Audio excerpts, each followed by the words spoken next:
तो नीट के बाद अब नेट परीक्षा भी गड़बड़ियों का शिकार हो गई है। आप देख रहे हैं एनडीटीवी राजस्थान और मैं हूं मनीष शर्मा। इसी पर अगले आधे घंटे प्रोग्राम होगा। नेट भी निकला सेट।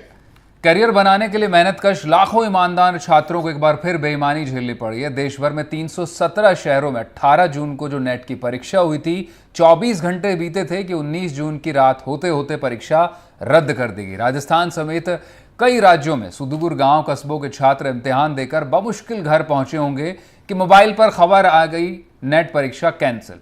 कड़ी धूप में असिस्टेंट प्रोफेसर, जेआरएफ और पीएचडी में प्रवेश के सपने के साथ परीक्षा सेंटरों पर 9 लाख से ज्यादा छात्र पहुंचे थे, जिन्हें पेन तक भी भीतर ले जाने की अनुमति नहीं थी।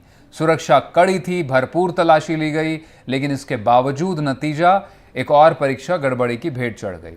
नीट को लेकर मचे कोहराम के बीच नेट ने देश में परीक्षा तंत्र और एजेंसियों पर बड़े सवाल खड़े कर दिए, जिनके जवाब इस प्रोग्राम में हम ढूंढने की कोशिश करेंगे। खास पैनल हमारे साथ मौजूद होगा, उसको आपको इंट्रोड्यूस कराएं उससे पहले आपको नेट में जो गड़बड़ियां हैं और जो सवाल हैं उससे जुड़े ग्राफिक्स दिखा देते हैं।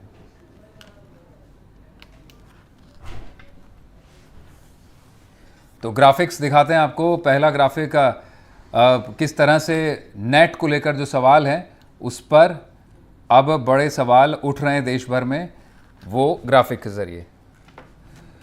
18 जून को परीक्षा हुई, 19 को रद्द हो गई। 9 लाख से ज्यादा छात्रों ने इम्तिहान दिया था। 83 सब्जेक्ट यानी विषयों के यूजीसी नेट परीक्षा का आयोजन नहीं किया गया। 317 शहरों में 1205 केंद्रों पर इम्तिहान हुआ। एनटी ने सफल परीक्षा का दावा किया था, लेकिन परीक्षा के बाद गृह मंत्रालय से जुड़ी साइबर क्राइम कोऑर्डिनेशन सेंटर यानी I4C ने गड़बड़ी जताई और परीक्षा की पारदर्शिता और पवित्रता भंग हो गई। फिर यह कहा गया शिक्षा मंत्रालय की ओर से और परीक्षा आखिरकार कैंसिल कर दी गई। अब गड़बड़ियों की जांच सीबीआई कराएगी। अगला ग्राफिक तो ऑफलाइन मॉडल था इस बार, यानी पेपर पेन से एग्जाम लिया गया ओएमआर शीट के जरिए। अब तक सीबीटी मोड पे होता था, कंप्यूटर से पेपर तुरंत लॉक हो जाता था। इस बार एग्जाम पेन और पेपर से हुए और परीक्षा में गड़बड़ी हो गई। ओएमआर शीट पर आंसर भरे गए थे। छात्रों को 3 बार वेरिफिकेशन करना पड़ा था, जबकि जो पहले सीबीटी मॉडल पर परीक्षा होती थी उसमें सिंगल वेरिफिकेशन होता था। लेकिन जो 2018 से दिसंबर 23 तक इम्तिहान हुए वो सब सीबीटी के जरिए थे। यूनिवर्सिटी के बजाय कई सेंटरों पर परीक्षा हुई इस बार और उसके चलते ऑफलाइन मोड। नेक्स्ट ग्राफिक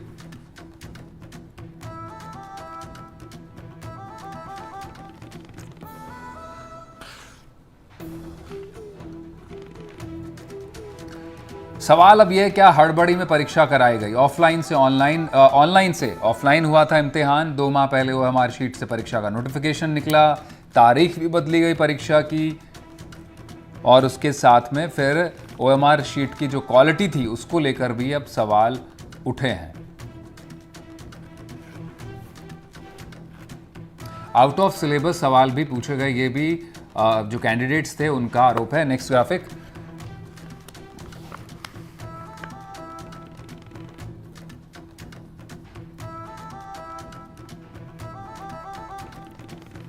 तो जो बड़े सवाल हैं वो बड़े सवाल जो हैं वो इसको लेकर के अब उभर रहे हैं। बड़े सवाल की क्या किस तरह से जो शिक्षा मंत्रालय को इतना बड़ा फैसला लेना पड़ा, क्या पेपर लीक हुआ या सेंटरों पर चीटिंग कराई गई, इसको लेकर एक बड़ा पैनल हमारे साथ मौजूद है। मेरे साथ संजीव तरनाच होंगे, एडवोकेट हैं। साक्षर दुग्गल हमारे साथ होंगे जो साइबर मामलों के जानकार है। केशव अग्रवाल जी हमारे साथ होंगे, शिक्षाविद हैं, मेरे साथ स्टूडियो में होंगे। और अशोक चौधरी हमारे साथ जुड़ेंगे जो खुद छात्रों से जुड़े हुए हितों की बात करेंगे। चारों मेहमानों का बहुत स्वागत है। पहला सवाल मेरा केशव जी आप ही से होगा। झुंझुनू के अंकित ने सोशल मीडिया पर लिखा कि मैं और मेरी पत्नी बड़ी खुशी खुशी परीक्षा देकर लौटे थे। सोशल मीडिया पर पोस्ट आई, अभी कुछ समय पहले हमने पढ़ी और इसको हमने शामिल किया सवाल में। एग्जाम अच्छा गया, पूरा भरोसा था इस बार नेट क्लियर होगा, लेकिन खुशी 24 घंटे भी नहीं रही दोनों पति पत्नियों की। पता लगा कि एनटी ने परीक्षा कैंसिल कर दी है। और अंकित ही नहीं, जयपुर से आप देख लीजिए, अभिषेक ने भी लिखा, बांदीकुई से डायना, जैसे कितने कैंडिडेट्स ने सोशल मीडिया पर अपनी पीड़ा जाहिर की है, उन्हें भरोसा ही नहीं हो रहा है कि आखिर अचानक क्या हुआ, वो खुद को ठगा महसूस कर रहे हैं। उनका सवाल यही है कि हमारी गलती क्या है, इसका जवाब कौन देगा? क्योंकि आए दिन परीक्षाओं में इस तरह की गड़बड़ियां होती हैं। नीट का एग्जाम्पल अभी सामने था और फिर नेट आ गया। कौन जवाब देगा इन छात्रों को, जो 9 लाख से ज्यादा बच्चे परीक्षा में बैठे थे छात्र? मनीष जी देखिए, जैसा मुझे लग रहा है ये एक लीकाथॉन शुरू हो गया है। हमने मैराथन और कई थॉन सुने थे, एक लीकाथॉन एनटीए ने शुरू कर दिया। और इससे जो सबसे ज़्यादा प्रभावित हो रहे हैं वो छात्र हो रहे हैं, जो कई साल मेहनत करते हैं। और ऐसी परीक्षाएं हैं जो कि अव्वल नंबर की हैं। नीट ले लो, नेट ले लो। ये नेट की परीक्षा जेआरएफ कई साल बच्चे पढ़ते हैं, देते हैं, इसी उम्मीद में कि अब की बार हम 200 पार करेंगे और हमारा वहां पर हो जाएगा सिलेक्शन जी। अब कई बच्चे इतनी दूर, रिजर्वेशन हुआ नहीं हुआ उसके बावजूद गए, इतनी भरी गर्मी में गए और 2-2 पेपर लिखने थे। अब इस पेपर की जब कल जानकारी आई तो एक बार तो लोगों को लगा नीट एग्जाम, क्योंकि नेट तो कहीं पिक्चर में था ही नहीं, किसी का कोई विरोध तक नहीं था। अब 2 पेपर होते हैं, कुछ नहीं बताया। पेपर 1 तो मुझे समझ में आता है लीक हुआ, आपने एकदम रद्द किया। पेपर 2 जैसे आप दिखा रहे थे 83 विषयों पे होता है। अब 83 चीजों का पेपर क्या 83 लीक हो गया था? मतलब ये बहुत बड़ा सवाल है। कोई ट्रांसपेरेंसी नहीं है। एनटीए जब प्रेस कॉन्फ्रेंस करती है, पारदर्शिता की बात करती है, लेकिन जब एक्चुअल में होता है तो वो सब गायब हो जाता है, एकदम मौन व्रत रख लेती है और कुछ नहीं कहती है। तो इसमें सवाल इनकी क्रेडिबिलिटी, यानी इनकी जो ये परीक्षा का जो भी ये प्रोसीजर है, जो भी फॉलो करते हैं, उसके ऊपर बहुत बड़ा प्रश्न चिन्ह लगा है और स्टूडेंट्स का विश्वास उठ गया है। और ये जो री एग्जाम है तभी होना चाहिए जब इतनी गारंटी दी है। साहब एक गारंटी दे दीजिए कि ये पेपर लीक नहीं होगा। जो सबसे स्टूडेंट मांगेंगे कि अगला पेपर भी लीक नहीं होगा, इसकी क्या गारंटी, आप वो दीजिए। तो इसके लिए जिम्मेदार एनटीए है और एनटीए को इसकी जिम्मेदारी लेनी भी चाहिए। और एक लीक नहीं है, सीरीज ऑफ लीक हो गया। और अभी तक खाली यूपीएससी और आईआईटी एडवांस्ड परीक्षाएं बची हैं, जिनसे शायद ये कोचिंग ले लें, फॉर्मूला ले लें कि वो कैसे परीक्षा कराते हैं। यूपीएससी भी निश्चित रूप से कि किस तरह से यही सेंट्रल एजेंसीज परीक्षा कराती हैं। एनटीए भी सेंट्रल एजेंसी है, उसके बावजूद नीट अभी, हालांकि क्योंकि बहुत बड़ा कोहराम इस पर मचा हुआ था अभी से, उस पर सुप्रीम कोर्ट तक भी मामले चल रहे हैं, लेकिन उसके बावजूद नेट की परीक्षा भी नहीं रुक पाई और कह दिया गया कि पारदर्शिता भंग हो गई। अब ये भी स्पष्ट नहीं कि क्या पारदर्शिता भंग हुई है। और वो छात्र जिन्हें इतना हक तो बनता है कि कम से कम एक प्रॉपर कम्युनिकेशन हो कि भाई ये गड़बड़ी हुई है और इस तरह से हम परीक्षा कराने जा रहे हैं। अब दूसरे मेहमानों का भी रुख कर लेते हैं। साक्षर, मैं आपके पास लौटना चाहूँगा अब इस प्रोग्राम में। ये जो पूरी की पूरी परीक्षा थी, पहले सीबीटी मॉडल थी, कंप्यूटर बेस्ड परीक्षा हो रही थी, अचानक से ऑफलाइन कर दी जाती है 5 साल के अंतराल के बाद में, और परीक्षा में गड़बड़ी सामने आ जाती है। अब क्या हुआ, चीटिंग हुई है सेंटर्स पर या पेपर लीक हुआ है, ये बहुत साफ नहीं बताया गया कैटेगोरिकली। पवित्रता भंग हो गई परीक्षा की, ये कह दिया गया। आपको लगता है कि ये अच्छा मॉडल था, ऑनलाइन से ऑफलाइन पे शिफ्ट होना, वापस पेन पेपर पर आना? सेंटर्स पर पेन भी ले जाने के अंदर इजाजत नहीं थी, इतनी कड़ा पहरा किया हुआ था, उसके बावजूद पेपर परीक्षा रद्द करनी पड़ी है। देखिए, बात चाहे ऑफलाइन मॉडल की हो चाहे ऑनलाइन मॉडल की हो, दोनों तरीकों में आपको एक स्टैंडर्ड मेंटेन करना पड़ता है। जैसे अभी यूपीएससी की बात हो रही थी, उनका एक स्टैंडर्ड है, वो स्टैंडर्ड मेंटेन करते हैं, तभी कभी ये लीक के मामले या चीटिंग के मामले ऐसे सामने नहीं आते। यहां पर देखा गया कि स्टैंडर्ड मेंटेन नहीं हुआ है, और खासकर जब आई4सी ने अगर आपको कोई इंडिकेशन दे दी है, इसका मतलब है उन्हें कोई पुख्ता सबूत मिले होंगे कि हाँ एक एग्जाम कॉम्प्रोमाइज हुआ है। अगर पुख्ता सबूत मिले हैं मतलब हमने स्टैंडर्ड फॉलो नहीं किया है, और अगर स्टैंडर्ड फॉलो नहीं किया है तो हम आखिरकार हम लोग रिस्पॉन्सिबल हैं। 10 लाख के ऊपर, 11 लाख के ऊपर स्टूडेंट्स की जिंदगी का सवाल है, उनकी मेहनत तो उनके लिए मजाक हो गई है। जी साक्षर,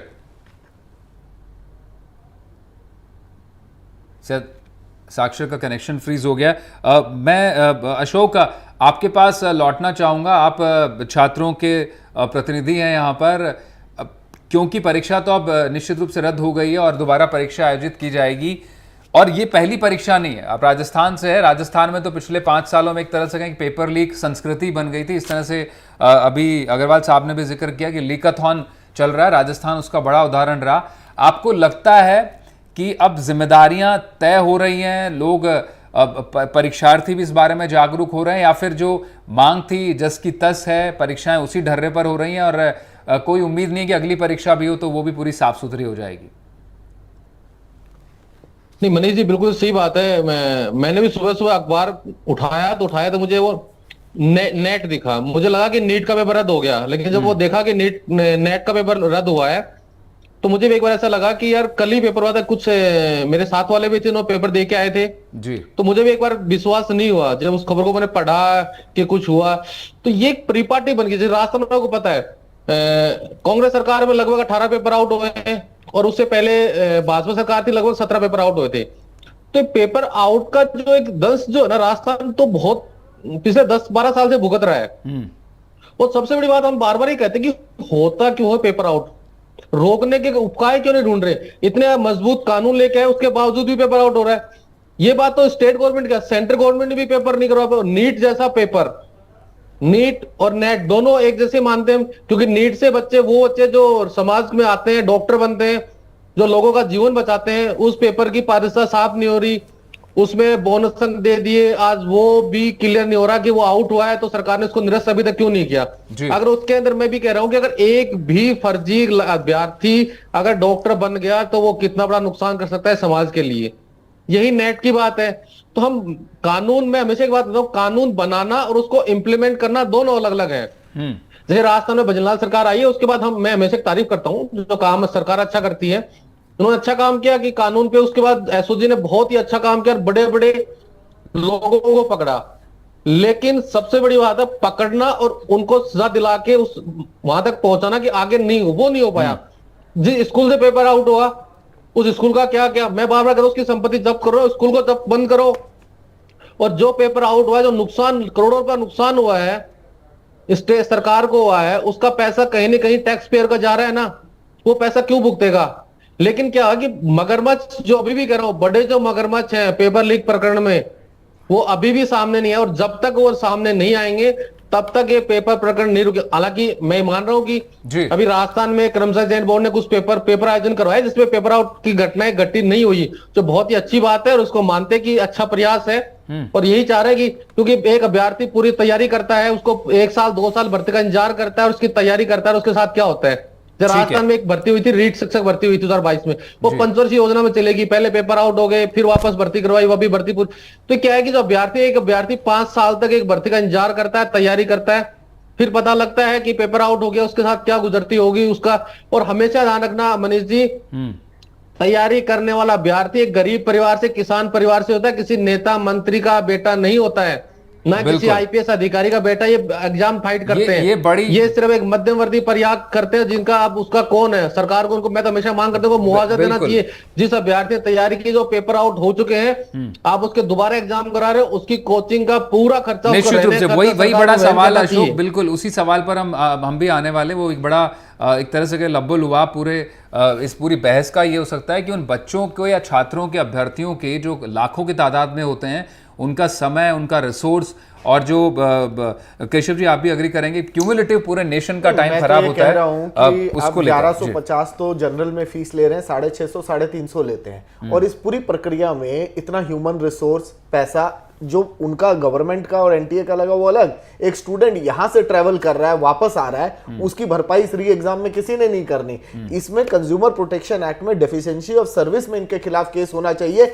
और अभी कुछ उदाहरण थे कि लोगों के घर तोड़े गए थे पैसे वसूलने के लिए, तो क्यों नहीं इनकी सैलरियों में से सारा पैसा ये वापस लिया जाए। गवर्नमेंट अगर देती है तो वो टैक्स पेयर का मनी है। एक सबक इनको सिखाना होगा, क्योंकि आप देखिए अभी 13-14 दिन नीट के पेपर लीक की बात और प्रोटेस्ट नहीं है, और इनकी हिम्मत देखिए कि इनके नाक के नीचे पेपर लीक कर देते हैं।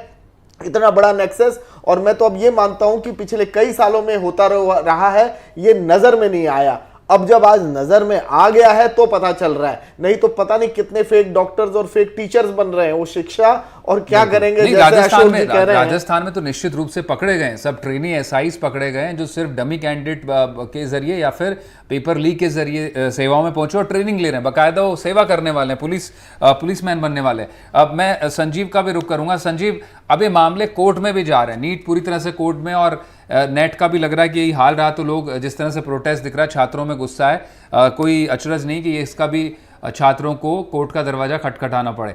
आपको क्या लगता है कहाँ बड़ी गड़बड़ी है किस एडमिनिस्ट्रेटिव लेवल पे गड़बड़ी है, कहाँ लूप होल बड़ा है जिसको कहेंगे टोटल क्लीन अप करने की जरूरत है? देखिए मनीष, ये तो जांच के बाद ही क्लियर तरीके से निकल करके आ पाएगा कि इसमें गड़बड़ी कहां पर हुई। जहां से पेपर सेट किया गया वहां से गड़बड़ी हुई, यहाँ जहां से पेपर सेंटर तक पहुंचा, या जो ड्यूरेशन थी पेपर सेट करने से लेकर के पेपर को आगे पहुंचाने तक की, उस ड्यूरेशन के अंदर ये लीकेज हुई।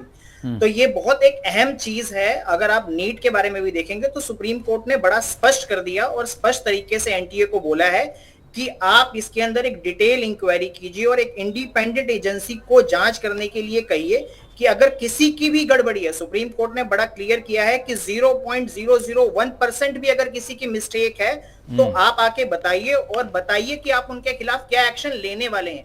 तो सुप्रीम कोर्ट भी इन चीजों मामलों के ऊपर बहुत सख्त है, क्योंकि जिस तरीके से आज अगर सुप्रीम कोर्ट ने भी 14 पिटीशन सुनी है, जिसमें से 10 पिटीशन स्टूडेंट्स की थी और 4 पिटीशन जो थी वो एनटीए ने लगाई थी कि जो डिफरेंट हाई कोर्ट्स के अंदर अलग अलग जगह पे मसले चल रहे हैं उनको भी सुप्रीम कोर्ट में ट्रांसफर कर दिया जाए। तो सुप्रीम कोर्ट और कानून इसके ऊपर बहुत सख्त है, क्योंकि अगर आप देखें तो मिनिस्ट्री ने भी एक सीबीआई जांच के लिए आदेश दे दिए हैं। तो और मुझे पूरा विश्वास है कि सीबीआई इसके अंदर गहन तरीके से जांच करेगी और जितने भी दोषी हैं उनको सजा दिलाने का काम हमारे देश का कानून जरूर करेगा। और मेरी एक बात और है, सरकार को एक एडवाइस है कि एक प्रॉपर तरीके से एक चैनल बनाया जाए, जिससे कि देखिए पिछले 10 सालों से 15 सालों से आप देखें तो ये पहली घटना नहीं है। इससे पहले भी तकरीबन 15, 20, 25, 30 घटनाएं अलग अलग राज्यों के अंदर हो चुकी हैं जहां पे पेपर लीक के मामले सामने आए हैं। तो सरकार, ये ऐसी चीज नहीं है जो सरकार के लिए बहुत पहली चीज है या सरकार इसके बारे में विचार नहीं कर रही है। तो सरकार को भी इसमें देर नहीं करनी चाहिए और सरकार को भी एक सख्त कानून बनाना चाहिए और उस कानून का पालन भी कराना चाहिए। क्योंकि देखें, अगर आप कानून बना ले, कानून तो है, अब तो 1 करोड़ रुपए तक का फाइन है, 5 साल तक की सजा है, इससे बड़ा क्या कानून होगा? अब संजीव, नहीं, मैं वही राजस्थान में बहुत कड़क कानून है, देश में भी है। देखिए, सिर्फ कानून बनाने से और कानून का पालन करना दोनों अलग अलग चीजें। आप कानून बना लेते हैं और जो इन्वेस्टिगेटिंग एजेंसी अगर वो ढंग से इन्वेस्टिगेट ही नहीं करती है, तो जब कोर्ट में मामला आता है, एविडेंसेस की स्टेज आती है, तो जब लैक ऑफ एविडेंस के स्टेज पे जो एक्यूज है वो बरी हो जाता है। तो आपकी जो इन्वेस्टिगेटिंग एजेंसी है उनको भी ढंग से इसके अंदर इन्वेस्टिगेशन करनी पड़ेगी और सारे के सारे सबूत जो आपको मिल रहे हैं उन लोगों के खिलाफ आपको कोर्ट के अंदर प्रस्तुत करने पड़ेंगे। ठीक है। तो इन्वेस्टिगेशन और जो हमारी एनफोर्समेंट एजेंसीज हैं, चाहे वो लॉ अपना कोर्ट्स कह लें, तो उनको भी ढंग से काम करना पड़ेगा। ठीक है। और सरकार को भी एक कड़ा रुख अपनाना पड़ेगा। बिल्कुल, वो उसी कड़ाई की अब दरकार है जो छात्र हमेशा से देखना चाहते हैं, पर वो कभी दिखाई पड़ती नहीं और हर बार ढिलाई किसी ना किसी एग्जाम में सामने आती है। साक्षर, मैं आपके पास आना चाहूंगा। एक गड़बड़ी हुई और कह दिया गया कि पेपर रद्द कर दिया जाता है। आपको जिस तरह से बताया गया कि गृह मंत्रालय की एक साइबर एजेंसी है, उसने खबर दी कि वो जो एग्जाम कॉम्प्रोमाइज हुआ है, क्या कोई तरीका है जो ये कॉम्प्रोमाइज कभी खत्म हो सकता है? आपको लगता है कि ऐसा कोई रास्ता जो परीक्षाओं को लेकर, कोई ऐसा मॉडल, आप खुद साइबर एक्सपर्ट हैं, कि चाहे वो ऑनलाइन हो चाहे ऑफलाइन हो, किस तरह से, जब हम बड़ी हास्यास्पद बातें लगती हैं कि 90 के दशक में भी उसी तरह की पेपर लीक और पेपर घोटाले होते थे चीटिंग के, और अब एआई के दौर में भी कमोबेश वैसी सूरत है। देखिए, आज का जमाना पुराना जमाना हो, लीक करने वालों की कमी नहीं है और आज भी नहीं, आने वाले टाइम में भी लीक करने वाले तो होंगे, चाहे वो एआई के उसमें हो चाहे वो ऑफलाइन मोड में हो। बट सवाल ये उठता है कि अगर ये I4C ने अगर कुछ उनको पता भी लगा है, ठोस सबूत मिले हैं, ये बात, ये जो पूरी की पूरी कार्रवाई है, ये एक दिन पहले क्यों नहीं करी? जितना मेरी इंस्पेक्शन कहती है, आपको, हमें एग्जाम को हमने एक मजाक ले लिया है। हमने एग्जाम के अगले दिन हमने इंस्पेक्शन किया और हमें पता लगा ऐसा कुछ है। अगर इतना बड़ा एग्जाम हो रहा है, आपके कुछ स्टैंडर्ड्स हैं, कुछ प्रोटोकॉल्स हैं, आप एग्जाम से एक दिन पहले या एटलीस्ट नॉट इवन एक दिन पहले, एक हफ्ता पहले तो आप ये स्टैंडर्ड्स देख सकते हैं कि क्या हो रहा है क्या नहीं हो रहा है। क्योंकि देखिए, अगर लीक हुआ है, लीक करने वाले भी प्लान करके आते हैं, वो एट द मोमेंट लीक नहीं करते हैं। हम ये सब बातें कर रहे हैं कि किसी को पेन नहीं लाने दिया, लेकिन हम ये नहीं देख रहे हैं कि वहां पे ओएमआर, जो ओएमआर सिस्टम है इस एग्जाम का, उस पर ही सवाल उठा दिए। जब ओएमआर सिस्टम पे सवाल उठा दिए, जब वही कॉम्प्रोमाइज हो गया है, तो किसी का मतलब ऑफलाइन मोड में किसी की चिट्स लाना है, किसी के पेपर पेन लाने का मतलब ही नहीं बचा। अगर आपके ओएमआर में कुछ खराबी है तो आज की खराबी नहीं है, वो कुछ पहले से ही हो रखा है। और अगर पहले से है तो I4C ने पहले जवाब क्यों नहीं दिया? ये कार्रवाई अब एकदम से बाहर एविडेंस क्यों आया है, ये जानते हुए कि अगर आज अब बताएंगे तो लाखों स्टूडेंट्स जो है वो प्रोटेस्ट पर उतर आएंगे। ये बहुत बड़ा सवाल है और कहीं ना कहीं एक लूप होल हमारे सिस्टम में जताता है। तो हमें इस लूप होल को देखना बहुत जरूरी है कि आने वाले टाइम पर ये एक मिसाल ना बन जाए कि हाँ ऐसे ही एग्जाम लीक होते रहेंगे। एक पुख्ता जिसे कहते हैं सबूत के साथ एक पुख्ता स्टेप लेना पड़ेगा जिससे आने वाले टाइम में हम ऐसे लीक्स को बचा सकें। नहीं, लेकिन क्या मॉडल हो सकता है साक्षर? सबसे बड़ा ये जरूरी है जानना कि क्या एक कॉम्बिनेशन ऑफ मॉडल हो परीक्षा का, क्योंकि इसी देश में यूपीएससी की पेपर लीक नहीं होते हैं, आईआईटीज के एग्जामिनेशन होते हैं, आईएम्स के होते हैं, वो नहीं होते हैं। देखिए, अब जहां तक यूपीएससी और आईआईएम्स की बात है, अगेन एज अ सेट वो एक स्टैंडर्ड प्रोटोकॉल अपनाते हैं। अगर आप मुझसे पूछेंगे कि क्या एक तरीका होना चाहिए, तो नंबर वन ऑब्वियसली मैंने कहा कि ऐसे एग्जाम के हफ्ता पहले आपकी सारी सैनिटाइजेशन होनी चाहिए। सैनिटाइजेशन का मतलब ये है कि आपके पूरे स्टेप्स ए टू जेड, कहीं कोई लूप होल तो नहीं है, कहीं लीक का मामला, जैसे फॉर एग्जांपल यहाँ तो ओएमआर शीट जहां एग्जाम आपने देना है, जब वही सिस्टम ही कॉम्प्रोमाइज हो जाता है तो बाकी सिस्टम्स की तो हम क्या ही बात करें। आप एटलीस्ट अपने बेसिक सिस्टम्स का चेक्स एंड बैलेंस तो रख सकते हैं और एक रिपोर्ट दी जा सकती है एग्जाम अथॉरिटीज को कि देखिए ये रिपोर्ट हमारे सामने है, ये चेक्स एंड बैलेंसेस हो रखे हैं। क्योंकि देखिए, अगर आपने अपनी तरफ से सारा काम कर दिया है, उसके बाद भी लीक हो जाए, 1% चांस तो हर जगह होता है, लेकिन एटलीस्ट 99% काम तो हो जाएगा। यहाँ पर जो आपकी जो नींव है, आपके एग्जाम की नींव है, उसी को हिला के रख दिया है। इसका मतलब यही है कि पहले से ही इस पर काम नहीं किया गया है। एग्जाम होने के बाद ये चेकिंग हुई है, और अगर एग्जाम होने के बाद नहीं भी हुई है तो रिपोर्ट सामने लाने में बहुत देरी करेंगे। ठीक है, ठीक है।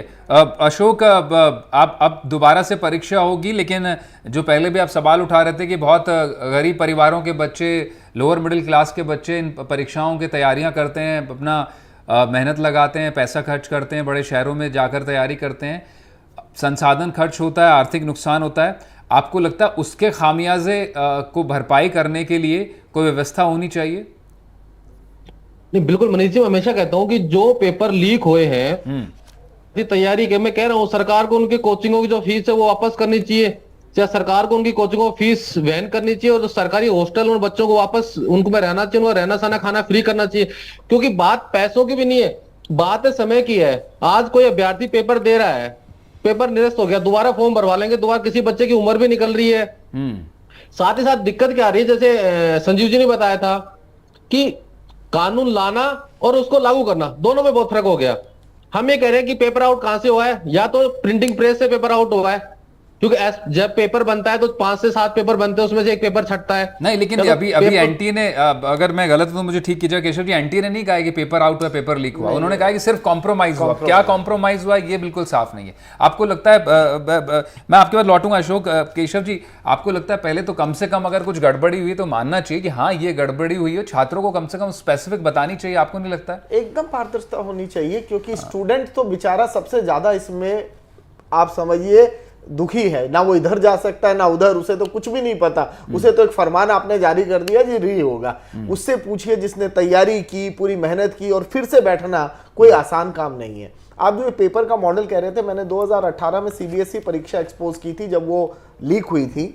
तो उसके बाद से सीबीएसई ने एक काम किया, पहले एक पेपर आता था इंडिया में, अब उन्होंने क्या किया, हर स्टेट वाइज अलग अलग पेपर कर दिए विद सेम लेवल। तो उससे क्या होता है कि अगर कहीं लीक हुआ तो खाली वो पेपर जाता है, पूरी इंडिया इफेक्टेड नहीं होती। आप सेम पेपर के जोन वाइज 4 जोन बना दीजिए इंडिया में, और हर जोन में सेम लेवल का। अब जैसे मैंने पूछा कि भैया इस साल विंबलडन किसने जीता, तो रनर्स अप पूछ लो, आप सवाल का लेवल सेम नहीं हो सकता है। हाँ, लेकिन अगर आप मल्टीपल सेट्स बना देंगे तो पेपर लीक करना मुश्किल होगा। अभी क्या है, ये भी पता होता है कि कौन सा पेपर जा रहा है।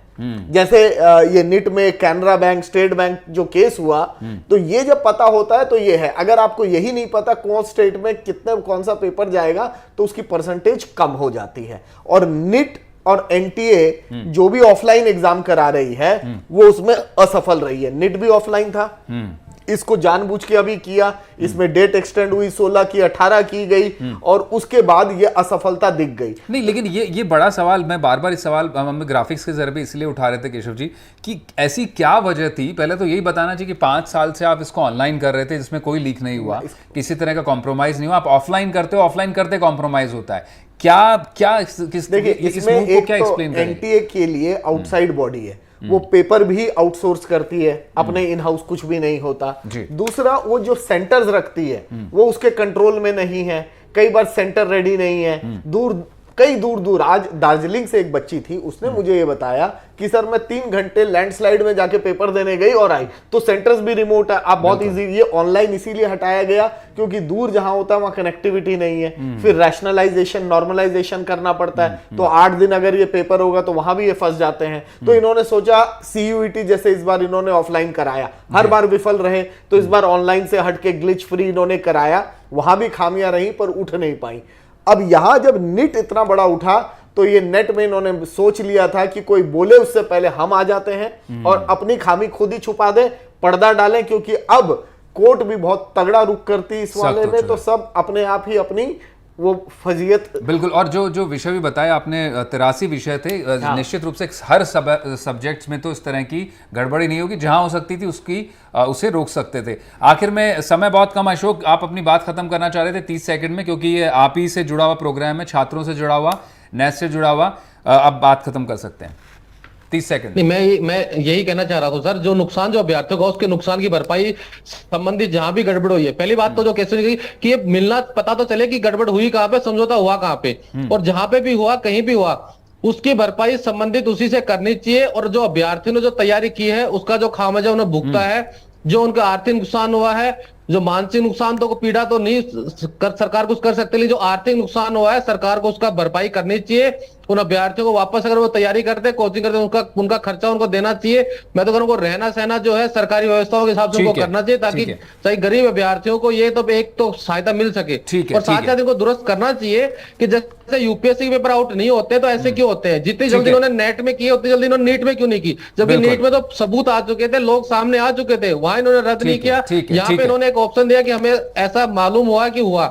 बिल्कुल। नहीं, निश्चित रूप से अशोक इस पर और प्रोग्राम्स किए जा सकते हैं और बात हो सकती है, क्योंकि जो सवाल है वो बहुत बड़े हैं और संस्थागत सवाल है जिनको बदलाव की जरूरत है। बहुत शुक्रिया, फिलहाल समय का थोड़ा अभाव है। केशव जी आप हमारे साथ जुड़े, संजीव, साक्षर और अशोक आपका बहुत बहुत शुक्रिया। तो नेट भी निकला सेट, इसको लेकर हमारा प्रोग्राम था। आगे भी आप बने रहे हमारे साथ। फिलहाल नमस्कार।